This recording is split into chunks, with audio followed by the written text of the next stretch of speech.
Hey guys, and welcome back to my channel. If you're new here, my name is Tanita, and on this channel I talk about spirituality, the law of attraction, personal development, personal growth, becoming a better version of you, and healing your past traumas. So if you are into any of those things, then join the beautiful spiritual family. Today I'm going to share with you guys my new favorite law of attraction and manifestation trick.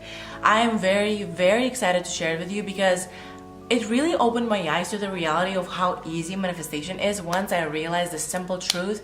I think this is going to be very helpful to those of you guys who have trouble manifesting, or those of you guys who seem to manifest certain things easily and other things just don't seem to come to you, and you're just kind of confused as to what am I doing right, what am I doing wrong. I am going to put it into perspective and make it really clear for you to understand what exactly you need to do in order to manifest quick and easy. Without further ado, let's get into my new favorite law of attraction trick that's going to change your life and it's going to make your manifestation journey so much more fun. The powerful manifestation trick that I'm talking about is manifestation from the heart space. Now you may ask, what does this even mean?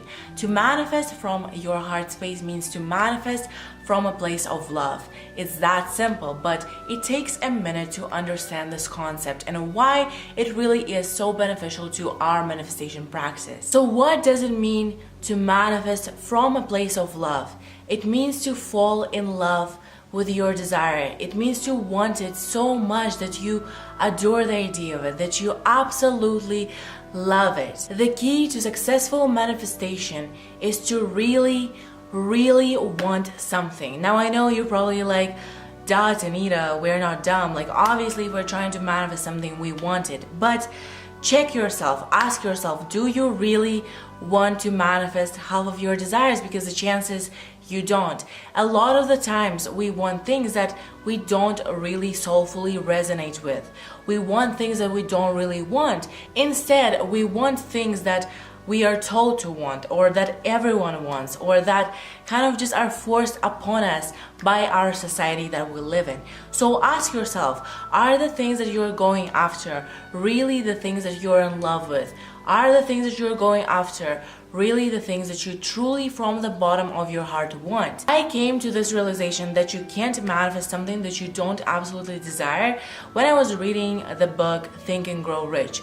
Napoleon Hill multiple times emphasizes that you can only get what you really want. The things that you really want are the things that resonate with your soul, are the things that are guiding you towards your larger purpose here on planet Earth. Once I realized this lesson when I was rereading Think and Grow Rich last month, I also learned it on my own experience, because universe likes to do it sometimes. Sometimes it feeds you intellectual information first, and then it tells you, hey, let me check whether you actually got what I was talking about. Let me show you this lesson on your experience. What happened is I wanted a job, a particular job. And if you don't know that, I'm a full-time entrepreneur. I work from home.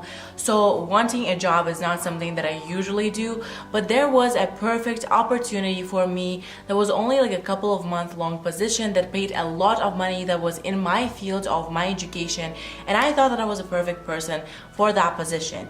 But to be quite honest with you, I was like kind of doubting whether I really wanted. I was like, okay, like I really want to dedicate my time to my new creative project. I really want to dedicate my time to YouTube. I really just want to do me. Like, do I really want to take that job just because of the money? Like, is the money really worth all that time in the end of the day for me? So I decided that I'm going to apply for this job anyway, despite all of my doubts, because I thought, well, I can always manifest this opportunity, and if it's not for me, I'm going to say no to it later. So why not have this option, right? So I decided I do want this opportunity and I do want this job, and let me just see how it goes. And I was so certain that I was at least going to be called in for an interview because I was perfect for that position. I did have the experience that they wanted me to have.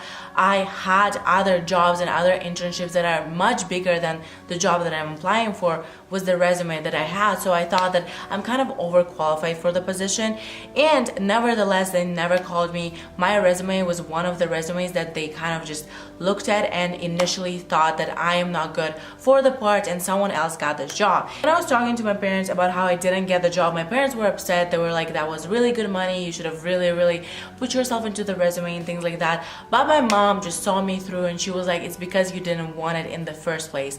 And she was right. I really didn't want that job. I really didn't have any spiritual connection to that position. You know, I really am not the type to work from 9 to 5. I'm not the type to do anything not creative, and obviously like applying for the job is something just that doesn't stick well with my heart, with my soul. So obviously, you know, no matter how much I try to convince myself that this is something that I don't want it. And that's the lesson for today.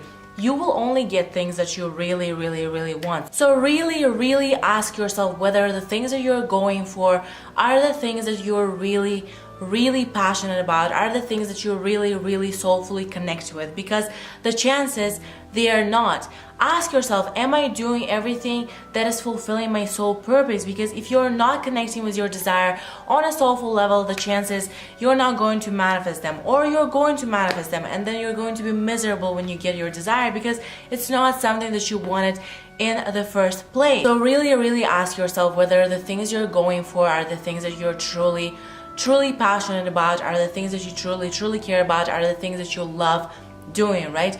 If you find yourself in a weird cycle of like applying for jobs and not getting them, ask yourself, do I want these jobs in the first place? Do I want that kind of life that job is going to have me have in the first place? Ask yourself, what are your intentions behind your desires? You know, if you're going for a certain job, are you going for the job just because that job is there, just because it's in your field and you know you need a job right now? Or are you going for that job because it's your dream job and you can't wait to be there?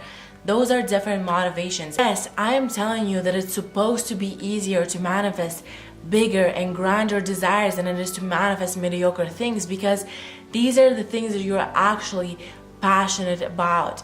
These are the things that set your soul on fire, and when something evokes this beautiful, loving energy within you, it puts you to an equivalent of the universe itself, because the only language that the universe understands is love. So when you manifest something from the heart space, when you manifest something from the place of love, you are basically speaking to the universe directly. You're speaking her language. I might be sitting there thinking like, yo, I love this whole idea, but how do I actually know whether my desire comes from a heart space? How do I know it? Because clearly some people are mistaken. Well, let me give you an example. Let's say that you have been trying to manifest money for a while. It's good, it's absolutely fine if you want money, that's good. But ask yourself whether money is something that you actually want. And the answer inevitably is going to be no. Nobody wants money because money is meaningless in itself. We don't want money, but we want the things and the experiences that we can have with the money that we receive. So instead of trying to manifest, say $100,000, manifest the life that you would live if you had $100,000. When you ask the universe for money, make sure that you're not just asking for money, because the universe doesn't understand what that means. When you ask the universe for money, specify why and make sure that those reasons resonate with your heart. Tell the universe, I am so excited to have this amount of money because when I have it, I'm going to be able to spoil my family members, and I can't wait to see the smiles on their faces when I do manifest this money. If you find the reason for manifestation of a certain thing that you desire that connects with your soul, things are going to come to you easily. Take another example. Let's take love. Let's say you want to manifest a girlfriend. Well, if you tell the universe, I want a girlfriend, the universe doesn't know what to do with this piece of information because clearly it's not specific enough, it's not passionate enough, there's no reasoning to it, it's just a desire, you know? So when you state things like that to the universe, the chances you're not going to successfully manifest them because you don't connect with those desires on a heart level. Ask yourself, why do you want a girlfriend, and find the most sincere, the most authentic spiritual reason for that. Find the reason that really resonates with your heart and make sure you're clear about that reason with the universe. Let's say you want a girlfriend because you have so much love to give and you can't wait to give it to someone special. Or let's say that you're excited to receive that love in return, because it would be nice to have that love that you already have within yourself be magnetized by another beautiful spiritual being. When you put it like that, your heart understands it, and it's easier for the universe to serve you your desire because finally you're speaking her language, the language of love. Well, I think this is it for me for today. Let me know down in the comments whether this message resonates with you, whether understanding of manifestation and the law of attraction from the perspective of heart space really makes a difference to you, because it definitely does to me. I really feel like the understanding of that really stepped my game, my whole law of attraction game up a notch. So I really wanted to share it with you guys, and I really hope that you guys find it helpful. Thank you guys so much again for watching my videos, for supporting this channel. I'll see you in my next video. Namaste.